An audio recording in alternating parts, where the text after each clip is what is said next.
Hello, everyone, and welcome to day 13 of this 30-day Living an Authentic Life Challenge.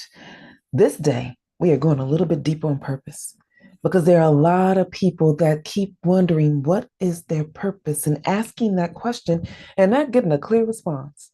So today, I want to walk you through a few things while I share this information with those that are joining us here inside of the Reset Strategies community. And if you're not a part of this community, I encourage you to join us today because we go deeper into these discussions. Because on this platform right here, you're just getting a small snippet. But today, to give you a little more understanding about purpose, a lot of people never find their purpose because fear of past pains keep them from actually pursuing it. There was this person named Donald Miller. I heard his quote stated where he said that the difference between a hero and a villain is how they respond to pain. Think about that. If you have an individual that's walking through the same pain, they were bullied. Let's use that as an example because in some environments in our world, we have leaders, those that are supposed to be supporting us, places and environments that should be nurturing us that are actually bullying the people that they are supposed to protect. If you're in that environment, it does something to you, and you respond one or two ways. You'll respond as a type of person that will want to go out and support and help and give. And for those individuals that have that heart to let their pain points lead them to be the heroes in the moment of chaos, I commend you. And then we have those that have been bullied, feeling all of those experiences, but instead of helping, they just dig in and they start doing the exact same thing to others that has been done to them. So if you're in a position where you are being bullied or figuring out that your pain is not allowing you to find your purpose, reset, rebuild, and begin again. So, in the midst of us beginning again to discover our purpose, think about that reason why you do what you do. Something in your past has fueled that purpose, and it may have been a pain, like Donald Miller has stated. So, in this regard, are you the hero or the villain? You get to decide. And I know for me, one of the reasons why I support divorcees and those that feel lost and broken is because I know what it is like. My pain fueled my purpose.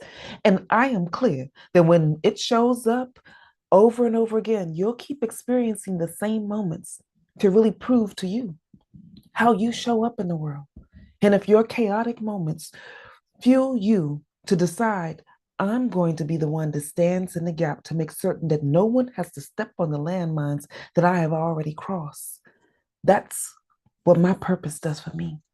I stand in the gap because I know what it is like to be in a position where you are lacking, where chaos is swirling. And I never really thought of myself as a villain or a hero, but I'm certain, depending on who you speak to at what point in your life, you'll be considered either one. But at the end of the day, you have got to be clear to know how you are showing up.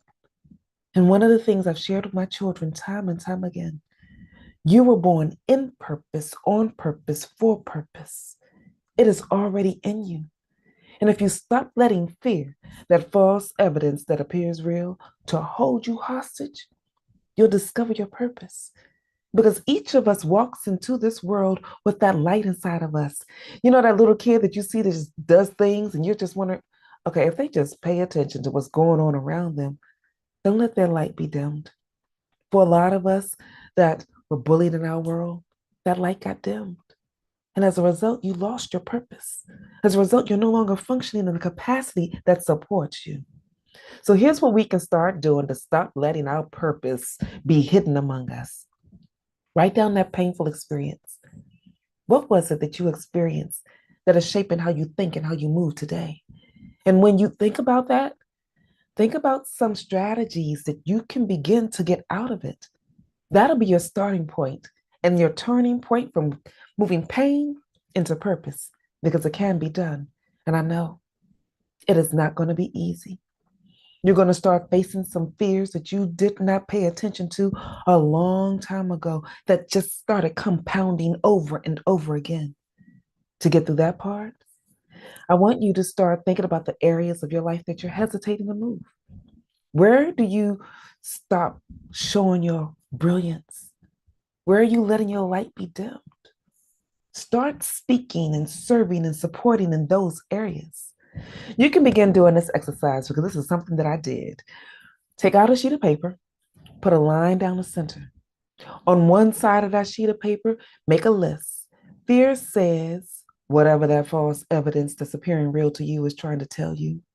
And then on the other side of that paper, write the truth is. And then you start writing down the truth for every fear. And when you do that, it will reveal your gifts because your gifts have always taken you to a position that will expand you beyond what you imagine. And it has often pulled you out of a fearful moment. Start stepping into your gifts. Start stepping into your skills. Start maximizing your talents because it is there that you'll start seeing your growth. And it is also there that you'll begin to see God's protection. He's always been there for you. And then when you look at the truth column, start speaking those things out loud. The truth says, I am fearfully and wonderfully made. The truth says, I don't have to be afraid of the dark because I am the light. Truth says, I got this. It may not look like it right now because sometimes when you are stepping past your fear, it's just you and you alone. That single voice that is you that says you can do it. I want you to know one is enough. Because if you put one in front of zero, it becomes a real number, something tangible, something that you can use. But if you have a one and a zero and you take away the one, all you left with is zero. And that's not going to do anything for you or anybody around you. And so for today, we are going deeper. And if you are not yet a part of the Reset Strategies community, then you're going to miss out on the next couple of things that we're going to talk about to seal our purpose in our soul. In the meantime, this is Tanya E. Hood walking in my purpose, and I want you to do the same.